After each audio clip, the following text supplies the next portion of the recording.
আরও একটি নতুন ভিডিও নিয়ে চলে আসলাম। এটা হচ্ছে তিলি প্রিমিয়ার লিগ কর্তৃক আয়োজিত ফুটবল।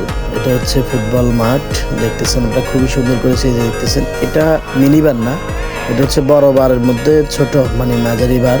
জায়গা যেহেতু স্বল্প, সেই জন্য বারটিও অনেক ছোট করে দেওয়া হয়েছে। তো অবশ্যই কে কোথা থেকে দেখছেন অবশ্যই জানাবেন, কার কাছে কেমন লাগতেছে সেটা জানাবেন কমেন্ট করে। ভালো লাগলে অবশ্যই জানাবেন।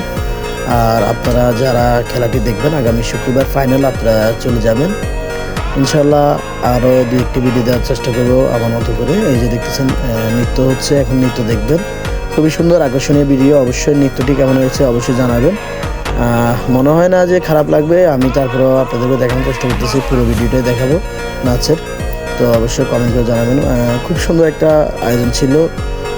ক্যামেরা সেটিংয়ের সমস্যার কারণে আমি পুরো খেলা টেলা সহ সকল কিছু, আরও নাচ নৃত্য আরও অনেক আয়োজন ছিল, সব কিছু দেখাতে পারিনি, আন্তরিকভাবে দুঃখিত। যারা আয়োজন কমিটি ছিলেন তাদেরকে অসংখ্য ধন্যবাদ, আন্তরিকভাবে দুঃখিত। আবারও বলছি, আমার ক্যামেরা প্রবলেমের কারণে আমি ভিডিওগুলো সবগুলো নিতে পারি নাই। আর ওখানে যারা ছিলেন অবশ্যই দেখেছেন আমার কি হয়েছিল, ক্যামেরা সেটিংয়ের সমস্যা হয়েছিল। তো যাক, ক্যামেরা সেটিং এরপরে ওখান থেকে আসার পরে সমাধান করে বলছি, যাক এখন আলহামদুলিল্লাহ ঠিক আছে সব কিছু। তো দুঃখ এটাই বা সমস্যা এটাই যে পুরো ভিডিওটা নিতে পারি নাই, দেখাতে পারি নাই। পুরো আয়োজনটা ছিল অস্থির, অনেক অসাধারণ ছিল।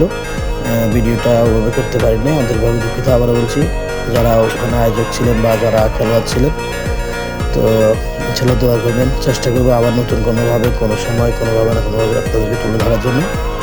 ধন্যবাদ জানিয়ে আমার কথা শেষ করে এখান থেকেই চলে যাব। হয়তো আপনারা সবাই পুরো ভিডিও দেখবেন আর বেশি বেশি করে শেয়ার করে দিবেন। সবাই ভালো থাকবেন, সুস্থ থাকবেন।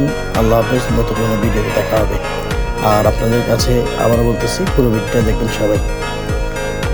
এই যে এই ছেলেটা খুবই নাচটা অস্থির হয়েছে, দেখতেছেন উপর দিক থেকে দেখানোর চেষ্টা করতেছি। এটা হচ্ছে লাস্ট লোকেশন, মানে ভিডিওর লাস্ট ফুটেজ। তো আপনারা অবশ্যই কমেন্ট করে জানাবেন কেমন হয়েছে ভিডিওটা। আসলে বারবারই বলতেছি, ক্যামেরার সমস্যা বলতে সেটিংয়ের সমস্যা ছিল।